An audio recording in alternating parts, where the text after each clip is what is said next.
नमस्कार दोस्तों। अगर आपको किसी मीटिंग, सेमिनार, कॉन्फ्रेंस या किसी ऑफिस के लिए कोई प्रेजेंटेशन तैयार करनी है, लेकिन आपको समझ नहीं आ रहा कि इस प्रोजेक्ट को कैसे तैयार किया जाए और आपको माइक्रोसॉफ्ट पावर पॉइंट की भी बहुत कम नॉलेज है, तो डोंट वरी। इस प्रेजेंटेशन को हम एआई टूल की मदद से बस कुछ ही सेकंड में तैयार कर सकते हैं, और वो भी एकदम परफेक्ट और प्रोफेशनल तरीके से। तो दोस्तों, आज की क्लास बहुत ही नॉलेजफुल और इंटरेस्टिंग होने वाली है, इसलिए बिना स्किप किए पूरा वीडियो ध्यान से देखिए। और अगर पसंद आए तो प्लीज कमेंट करके जरूर बताइएगा। तो फिर चलिए बिना टाइम वेस्ट किए हम आज की क्लास शुरू करते हैं। सबसे पहले हम एक वेब ब्राउज़र ओपन करेंगे और इसके सर्च बॉक्स में टाइप करेंगे गामा पीपीटी और एंटर। एंटर की प्रेस करते ही हमारे सामने इस प्रकार का एक पेज ओपन होगा। इसमें हम gamma presentation and slide desk with AI इस लिंक पर क्लिक करेंगे। इस लिंक पर क्लिक करते ही हमारे सामने गामा एआई का इस प्रकार का एक इंटरफेस आएगा। गामा एआई का ट्रायल वर्जन यूज करने के लिए हम साइन अप फॉर फ्री यहाँ पर क्लिक करेंगे।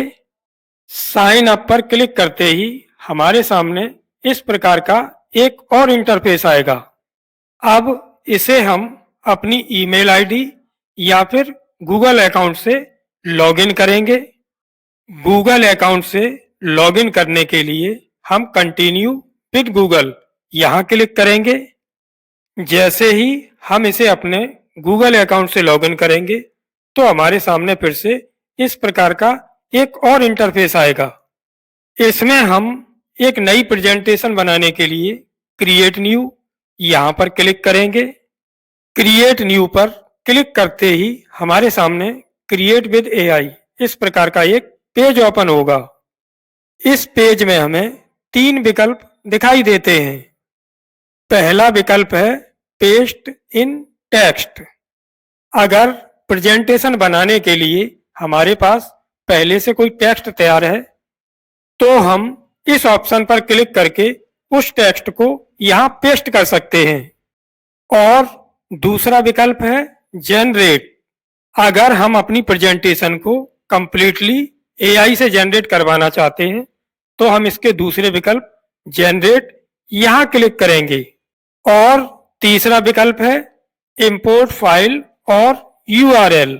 अगर प्रेजेंटेशन बनाने के लिए हमने कंप्यूटर में पहले से कोई फाइल सेव की है और उस फाइल को इंपोर्ट करके हम प्रेजेंटेशन बनाना चाहते हैं, तब हम इसके तीसरे विकल्प इंपोर्ट फाइल और यूआरएल यहाँ क्लिक करेंगे। क्योंकि हमें अपनी प्रेजेंटेशन को एआई से जनरेट करवाना है तो हम इसके दूसरे विकल्प जनरेट यहाँ पर क्लिक करेंगे। जनरेट पर क्लिक करते ही हमारे सामने इस प्रकार का एक पेज ओपन होगा और इस पेज में इस प्रकार का एक टेक्स्ट बॉक्स होगा। इस टेक्स्ट बॉक्स में प्रेजेंटेशन तैयार करने के लिए हमें एक प्रॉम्प्ट टाइप करना होगा। किसी भी एआई टूल में दिए जाने वाले इंस्ट्रक्शन को हम प्रॉम्प्ट कहते हैं। यहाँ पर एक बात का ध्यान रहे, हमारा प्रॉम्प्ट जितना अच्छा होगा हमें आउटपुट उतना ही बेस्ट मिलेगा। तो आज की प्रेजेंटेशन के लिए हमारा टाइटल है revolution of internet and its impact. Internet की क्रांति और इसके प्रभाव।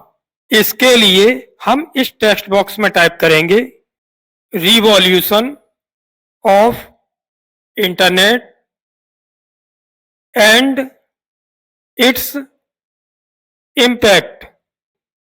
इसके लिए 8 स्लाइड का एक पीपीटी फाइल फॉर्मेट क्रिएट करके दो। ये प्रॉम्प्ट टाइप करने के बाद हम जनरेट आउटलाइन यहाँ पर क्लिक करेंगे। जनरेट पर क्लिक करते ही हमारे सामने 8 स्लाइड का इस प्रकार का एक पेज ओपन हो जाएगा।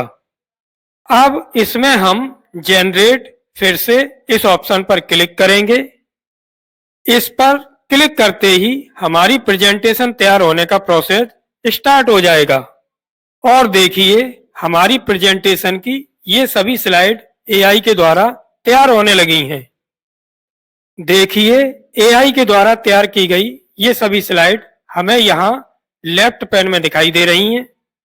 हम यहाँ क्लिक करके इन सभी स्लाइड को देख सकते हैं। इस प्रकार से एआई ने हमारी ये स्लाइड अट्रैक्टिव पिक्चर के साथ तैयार की हैं। देखिए एआई ने कुछ ही सेकंड में हमारी 8 स्लाइड की ये प्रेजेंटेशन क्रिएट कर दी है। अब इस प्रेजेंटेशन को पावर पॉइंट एप्लीकेशन में सेव करने के लिए हम यहाँ 3 डॉट पर क्लिक करेंगे और इसमें एक्सपोर्ट यहाँ क्लिक करेंगे।